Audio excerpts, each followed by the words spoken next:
বারে বারে বেরিক মারে নরম জায়গা পাইয়া রে আম্মা। শ্বশুর পাইয়া রে বান্ধবী ললিতা আম্মা এই যে সারা শান্তি মতো টিকটক করবার দে কই হইরাল বামাসকা আমি উদার মার্কেট করাম আমার মার্কেট করে এই দিবে সারা ঘরে ঘরে জল পড়তাছ আমার টিকটকে ডিস্টার্ব হইতাছে মার্কেট মেরে বেড়াইছ হ্যাঁ করতে পারো যা বান্ধবী ললিতা তোমার কোন কোন জায়গায় ব্যাগ উঠ উঠ উঠ আব্বা কি হইছে তোর বউ আমার আমার জানিয়ে বে থাকতাম না এই গারো। আজকে টিকটক মারানি রে খাইছি আজকে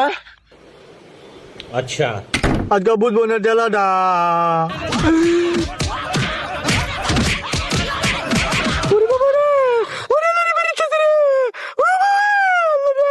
তুমি তো শেষ যা একবারে সেরা ডিস্টার্ব করে একবারে হে রং পাইছি তুমি শেষ